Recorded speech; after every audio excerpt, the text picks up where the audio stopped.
수업 장면 촬영 안 될 거고.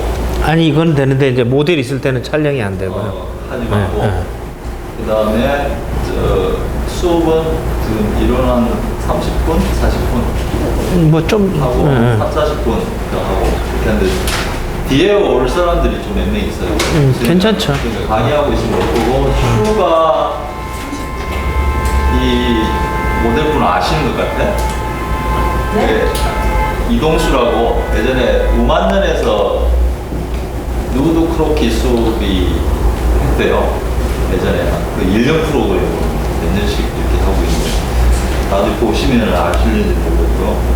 일단은 이 아시는 분 알겠죠? 좀 모르시는 분 있는데 오늘 그 송문 선생님 오신 거는 누드 실기라는 개념에서 그래서 사실은 여기 오는 게 모시는 게 뭐냐면은 작가 본인에 대한 이야기거나 그분을 좀 알기 위해서 하는데 물론 이제 그 솜씨들이야 뭐 여러모로 다 있긴 하지만 이제 솜씨 이면에 본인에 대한 이야기들이니까 그 이야기를 좀 들을까 하니까 하면서 그 너무 실기에 치중하지 말고 이거 왜 했으면 또 이게 짭짤하게 먹고 산다든지 뭐 이런저런 이야기를 하는 것이 훨씬 이 취지에 맞는 거고 다른 분들도 오셔서 대충 그래요. 그래서 듣기 개인이 하기 힘든 이야기거나 아니면 뭐 정말 궁금한 것들 간단하지만 묻기 어려운 것들이 저는 이제 좋은 질문이라고 생각을 해요. 하여튼 그렇고요. 그 이야기 한번 좀 들어보도록 하고요. 성권 선생님 제가 알기에 주변에서 만난 지 좀 약간 되긴 했는데 많이 되지는 않았는데 그 누드콜 쭉 하고 계신다고 알고 있고 지금 저번에 전시도 하고 있고 일부러 오늘 때문에 연장 전시를 좀 솔직하면 작품이 있어요. 있어서 뭐냐 이렇게 그 전에도 한번 여기서 해볼까 말까 이렇게 하고 있었는데. 누드 크로키는 크로키를 빼고도 누드 수업들은 기본 예술대 미대를 들어가면 기본적으로 하지요.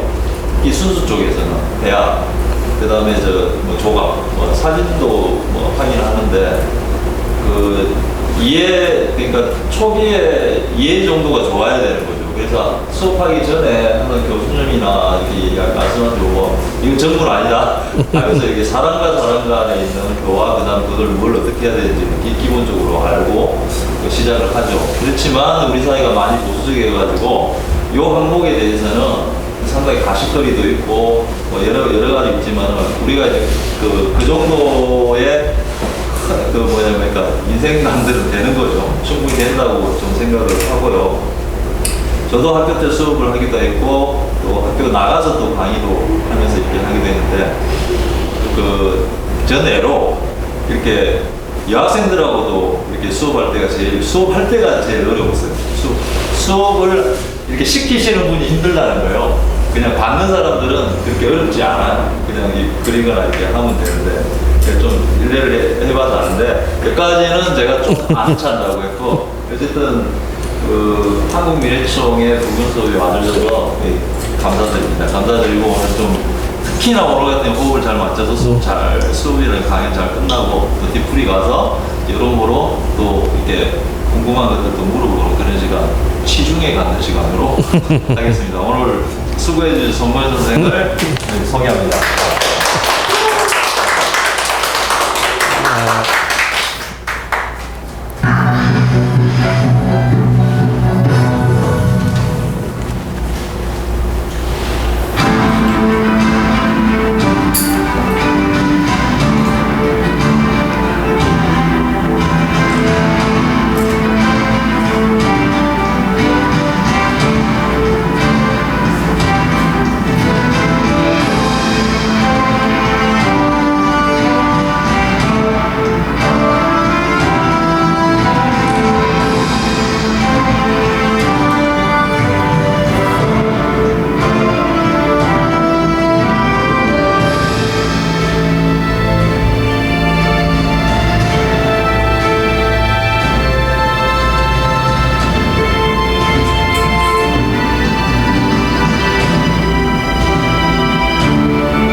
안녕하세요.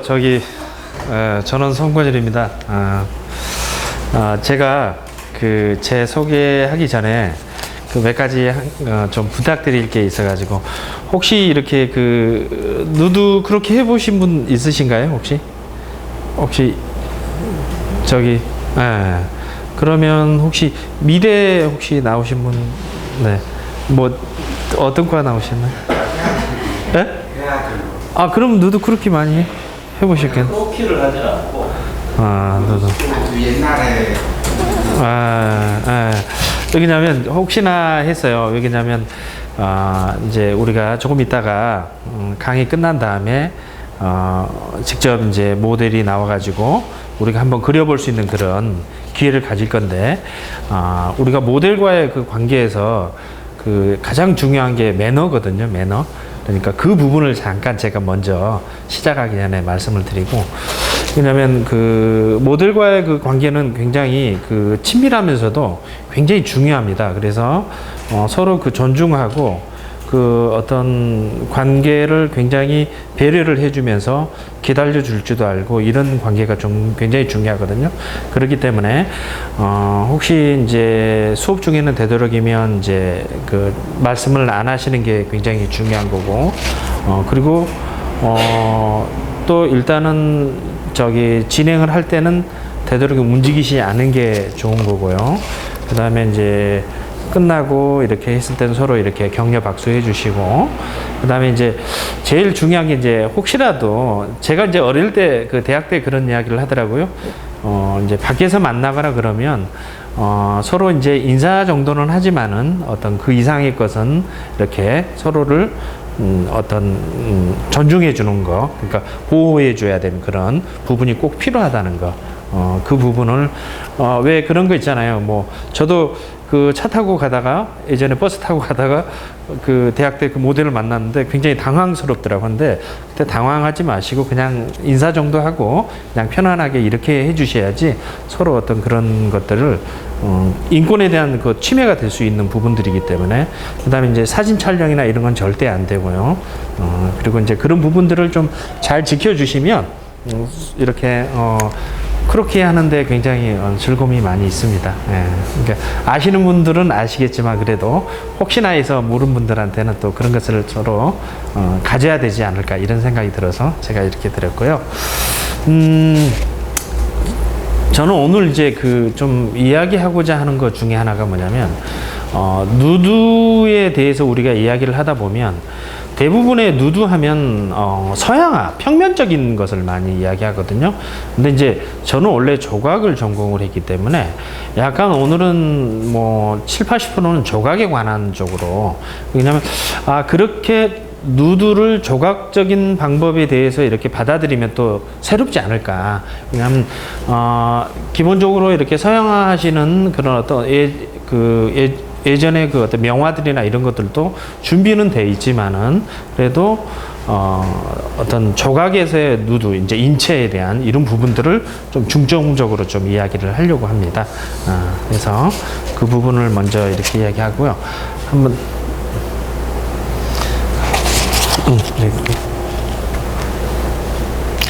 뭐 이렇게 누드 하면 뭐 이 그림은 제가 단순히 그냥 페북에서 그냥 어떻게 하다가 이렇게 받았던 이 그림을 내가 찾지는 못했습니다. 그런데 일반인들이 보면 굉장히 편안하게 느낌을 가질 수 있는, 그러니까 우리가 인체는 굉장히 편안한 곳이거든요. 근데 의외로 사람들이 두려워하고 있죠. 그래서 가까이 가기 힘들어하는데, 인체 자체는 편안함으로 이렇게 느껴야 되고, 또 우리가 기본적으로 어떤 삶 자체가 어떤 인체에서 우리가 누드를 벗어날 수가 없어요. 우리가 태어나서부터 우리가 죽어서 갈 때까지 항상 그런 필요한 부분들인데, 우리가 어떤 사람의 인체에 대해서는 좀 편안함을 가지면 좋지 않을까, 이런 생각을 합니다.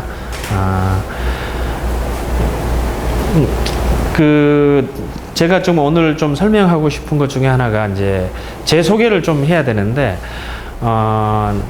그 혹시 사막도의 전설을 아시는 분 있나요? 모르죠? 근데 왜 이렇게 화면이 왜 왔다 갔다 하십니까?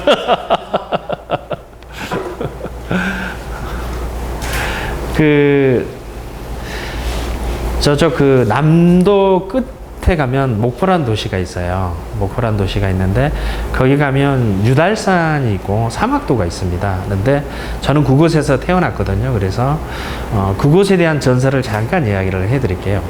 그 사막도가 지금은 이렇게 예전에는 이렇게 다 이렇게 물길이 다 살아 있는 거예요. 근데 요즘은 이제 이게 다 막혀져 있어가지고 또다시 공사를 해서 이렇게 또 튀기도 하고 그랬는데 예전 그 조선시대 때는 뭐 그 노족봉이라고 이순신 장군은 그런 이야기 나오죠.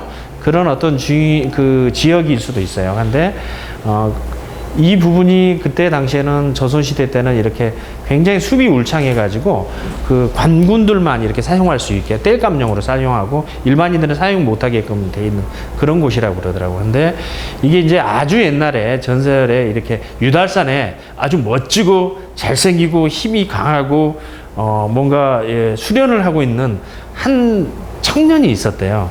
거기에서 유달산에서 매일 이렇게 수련을 해서 뭔가 거대한 꿈을 이렇게 갖고 이렇게 하던 청년이 있었는데 그 유달산 밑에 아랫마을 갯마을에 갯마을이니까 이 정도 되겠죠. 지금 여기 유달산 중간에서 사진 찍은 거거든요.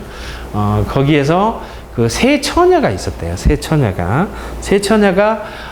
이 산 중턱에 올라와서 계속 물을 기르는 거예요. 그러면서 그 멋진 남자를 바라보면서 사랑에 빠진 거예요, 이게. 근데 한 사람만 빠지면 참 좋은데 세 사람이나 빠진 거예요. 그래서 이 청년이 굉장히 그것을 알게 된 거죠. 그리고 이 새 처녀가 계속 올라와서 구애를 하고 이러다 보니까 자기가 꿈꿔왔던 어떤 일들을 하기가 너무 힘들어진 거예요. 그래서 이 새 처녀에게 이야기를 한 거예요. 결심을 하고 내가 언젠가는 당신들을 찾아갈 테니까 당분간 이곳을 좀 떠나서 다른 섬에 좀 가 있으라고 이렇게 이야기를 해서 이 새 처녀들을 다 이렇게 보낸 거예요. 그래서 그 새 처녀들이 배를 타고 이제 섬으로 갔는데 여기서 이제 두 가지 이야기설이 있는데 한 가지로만 집약을 시킬게요.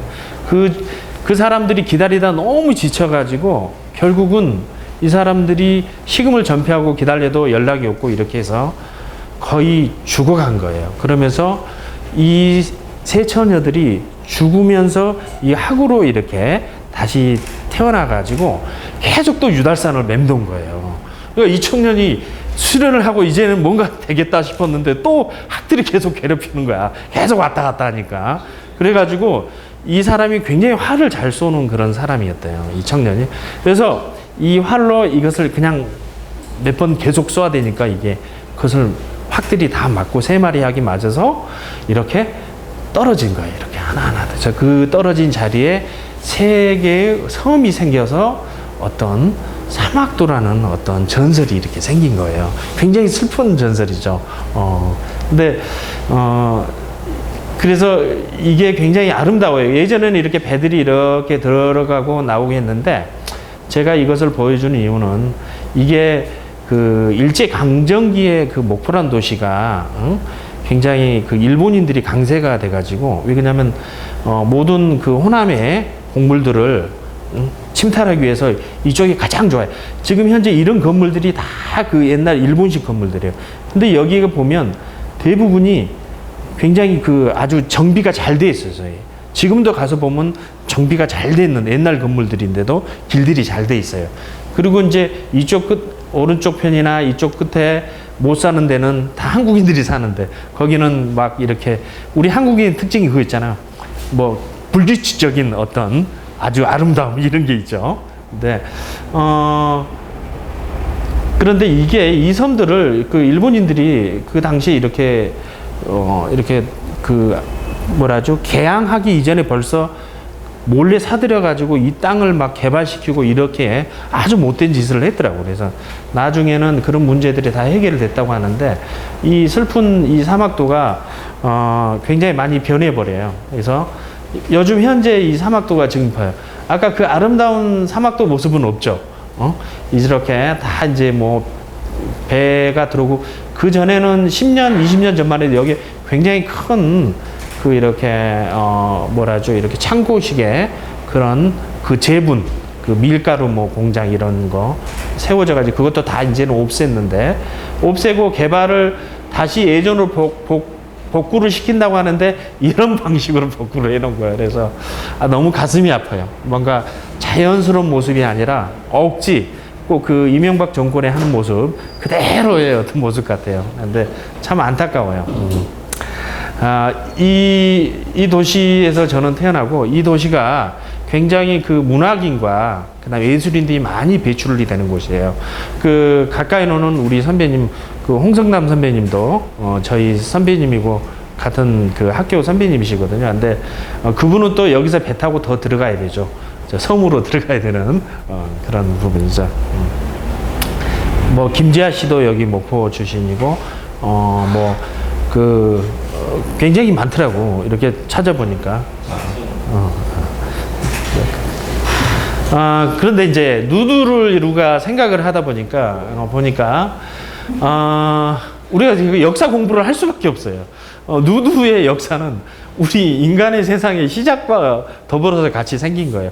우리가 벽화하면 어떤 뭐 그 동굴 벽화, 뭐 선사시대 이것만 생각하지만은 조각 쪽에도 과연 이런 모습이 있었던 거예요. 뒤로 돌아가면. 근데 이 조각 왼쪽 것은 발렌도프르의 그 어떤 이 조각품이고, 이것은 우리나라 거예요. 신석기 시대 때, 우리나라 조각품인데, 이건 아마 이렇게 테라코타 형태인 것 같아요, 보니까. 근데, 확실히 그 서양과 동양은 다르죠. 그리고 동양적인 느낌이 훨씬 더 부드럽고 좋은 것 같아요.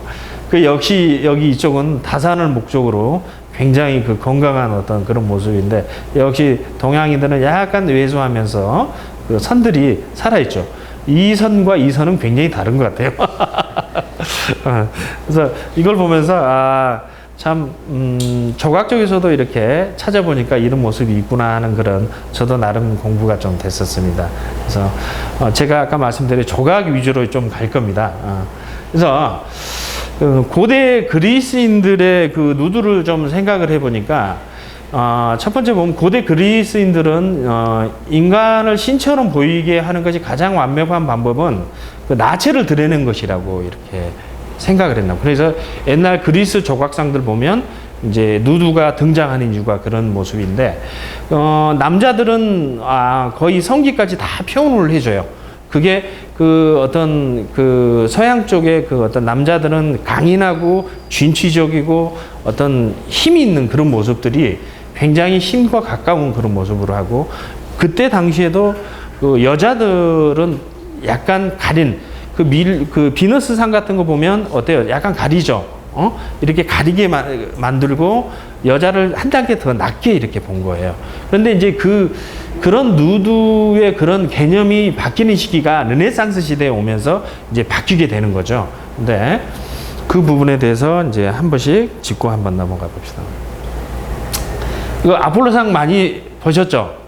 그 대학 다니다 보면 그 옛날에는 대학 입시에서 이만큼 잘라가지고 여기서 이렇게 잘라가지고 석고상이 이렇게 돼 있어요. 기억나시죠? 이 아폴로상인데, 이것은 그 그리스 시대에 이렇게 기원전에 만들어졌던 청동상을 로마 시대 때 2세기 때인가 그때 다시 대리석으로 이제 재현한 작품이라고 그래요. 이거 지금 아직도 그 바티칸 시국 가면 이거 있습니다. 이거 보신 분 있으세요? 혹시 가셔서? 이 사진은 제가 직접 찍었습니다. 제가 이태리를 한 2번 정도 이렇게 여행 겸 그 이제 친구가 지금 살고 있어가지고 가서 봤는데, 역시 정말 아름다워요. 멋있고. 그런데 그런 이유가 왜 그러냐면, 이런 모습의 형태는 그리스 시대 때는 없거든요. 이건 로마 시대 때 이렇게 형성되는 모습들이거든요. 그래서 그런 부분들을 가지고 이렇게 추정을 할 수가 있는 거죠. 이것은 역시 인터넷에서 다운받으니까 확실히 색깔이 죽죠. 근데 이제 여기서도 보면 제가 말씀드렸던 계속 다시 한번 뒤로, 예. 지금도 보면, 남자의 그 어떤 이걸 보면 이 시대 때 그 남자를 굉장히 중성적 이미지로 표현을 좀 해준 것 같아요. 그러니까 우리가 굉장히 헤라클레스라든지 이런 것은 굉장히 강하게 만들어져 있는데 아폴로 이 신이라는 이런 부분을 표현할 때는 약간 좀 부드럽게 약간 중성적인 이미지로 표현해주는 모습들이 있는 것 같아요. 그래서 그리고 이제 머리 같은 것도 이렇게 파마 머리 이런 게 있는데 우리 입시대 그리다 보면 제일 힘든 게 이거 아닙니까? 그렇죠. 근데 이제 실제로는 우리가 참 고등학교 교육 같은 경우도 이런 것들을 정말 진품처럼 제대로 된 것을 좀 보면서 그리면 참 좋았을 텐데 근데 여기서 중요한 걸 보면 비례감들을 한번 봐보세요.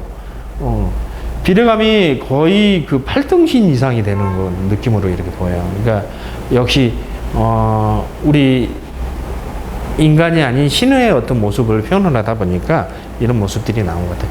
이거 돌로 만들어진 겁니다. 돌로.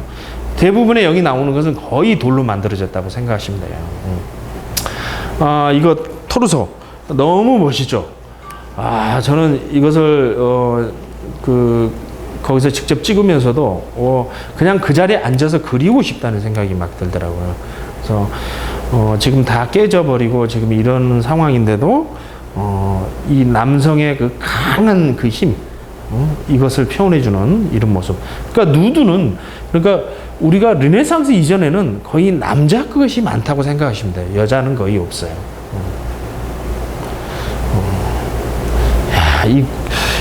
우리 조각하는 사람들이 굉장히 중요한 게 뭐냐면 양감이라든지 어떤 뼈대와 근육이 움직이는 운동감에 의해 생기는 굉장한 강한 힘, 이런 모습들을 표현하고 싶어 하는 그런 모습들이죠. 근데 지금 보면 이런 거 다 잘려서 다 떨어져 나간 겁니다. 이게 실제 이 모습이 아니라 원래 이렇게 원 모습에서 떨어져 나갔다고 생각하시면 됩니다.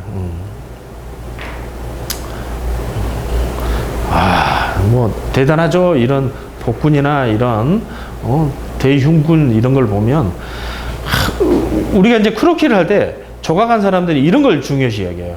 어떤 이 덩어리감을 잡으면서 이 근육과 근육의 흐름에 이 모습을 잡아내는 것을 굉장히 중요시 여기거든요. 그런데 일반적으로 서양하신 분들은 또 달라요. 서양화는 그걸 안 봐요. 전체적인 큰 동세와 포즈만 생각을 합니다. 조각하는 크로키를 보면 조각하는 사람이나 서양하는 사람, 또 동양화는 또 달라요. 한국화는 먹으로 그리기 때문에 그냥 단숨에 그냥 끝내버려요, 거기는. 근데 이제 서양화는 좀 더 포즈를 아주 멋있게 그려내죠. 근데 이제 또 요즘 제가 느낀 또 애니메이션이나 디자인 한 분들은 또 다른 느낌으로 이렇게 표현이 가더라고요, 보니까. 디자인 하실 분 있나요, 여기? 디자인 하신가? 네. 라오콘상입니다, 이게. 이거 다 아시죠? 많이 보셨잖아요? 그리고, 이 라오콘상이 보면 이제, 이게, 큰아들, 작은아들이에요. 그리고 뱀으로 이렇게 감쌌는데, 트로이의 목마 이야기와 관련된 그런 부분들이 이제 나오는데, 이거 역시도 보면 속고상으로 많이 나오는데, 이제 중요한 거 이제 하나가 뭐냐면, 이 팔이, 오른쪽 팔이 여기에 이렇게 떨어져 있어요, 이게. 응?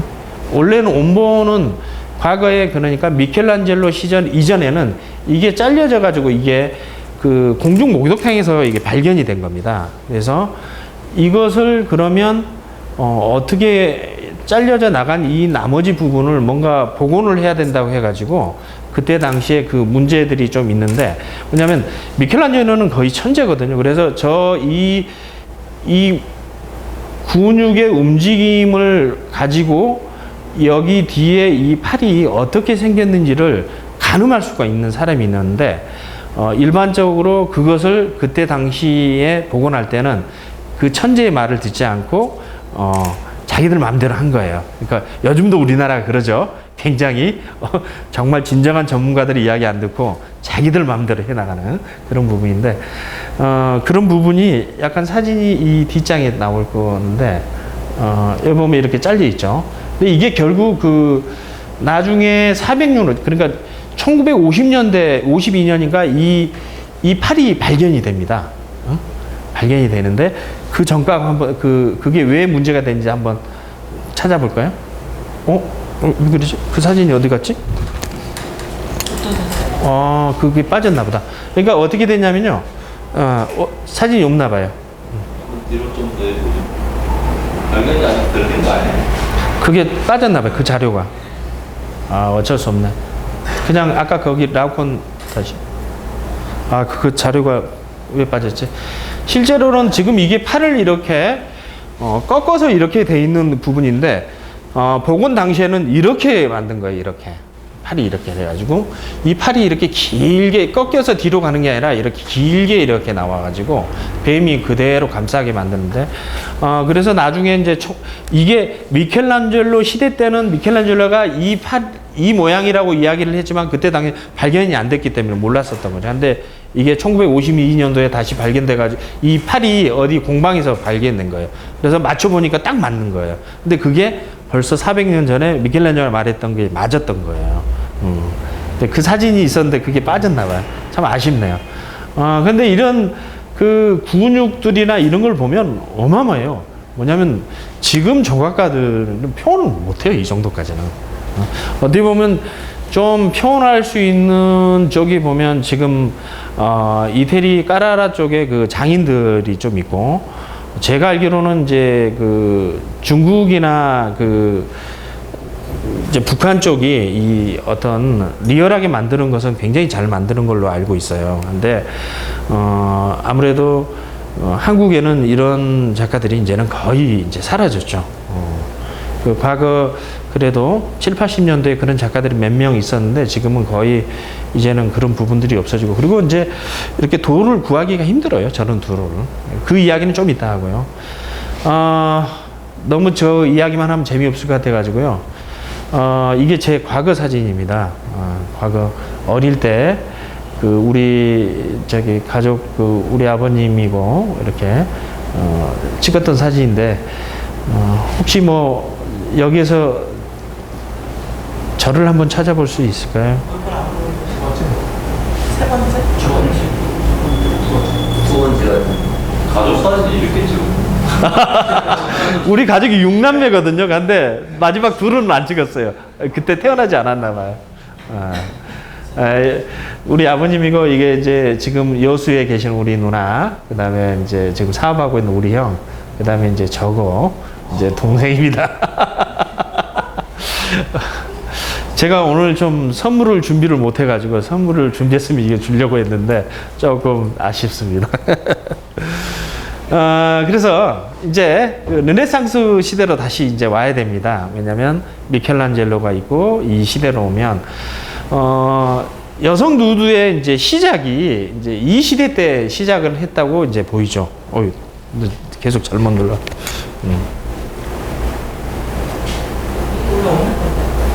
그건 없는 거. 그러니까 그 없는 거예요.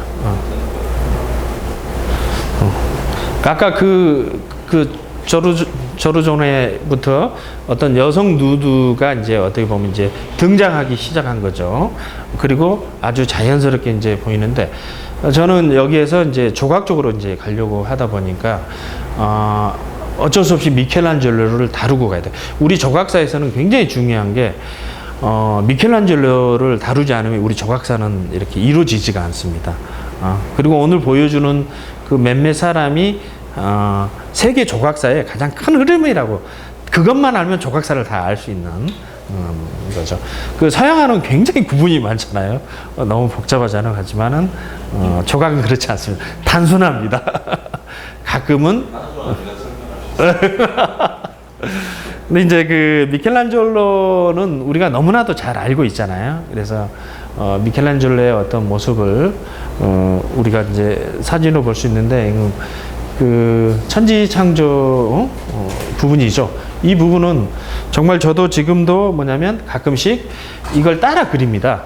뭐냐면 보고, 왜냐하면 근육의 움직임이나 흐름이나 이런 것들을 너무나도 이렇게 잘 표현해 놨기 때문에 정말 이렇게, 그러니까 미켈란젤로가 있음으로 해서 어떤 조각사가 변화가 다 이루어져요. 이 이후로 이제 베르니지가 나오고, 그 다음에 나중에 이제 뭐 로댕이지 브루데리니 다 이 미켈란젤로 작품을 보고 와서 모든 감동을 느끼고 변화가 이루어지는 거예요. 그래서 이 조각사에서는 이 미켈란젤로를 이렇게 가장 중요하게 이렇게 생각을 합니다. 그리고 이런 천재는 또 나타나지도 않고 이제는. 그리고 로댕이 아무리 자기가 잘난 척해도 이 사람의 진짜 발끝밖에 안 되는 그런 모습이죠. 거의 이분은 잠을 한 서너 시간밖에 안 잤다고 그러더라고요. 그리고 거의 대부분이 성서 이야기가 많이 나오는데, 근데 우리가 성서 이야기라고 이렇게 하지만 그런 느낌보다는 작품성으로 더 많이 다가오잖아요. 근데 미켈란젤로 그 자체가 그 사람이 어떤 신학자 이상의 어떤 공부를 해가지고 그런 것을, 그 능력을 갖추고 있었던 거죠. 그러니까 이게 미켈란젤로입니다. 코도 이렇게 납작하게 되고 어떤 그런 여러 가지 사건들이 있는데, 한번 봅시다. 미켈란젤로에서 가장 멋진 작품, 그리고 앞으로도 이 작품은 나오지 않을 이런 거. 다비드상 다 아시죠? 이 작품은 정말 하나의 흠도 이렇게 잡을 수 없는 정말 대단한 작품이죠. 이렇게 큰 돌을 만나기도 힘들어요.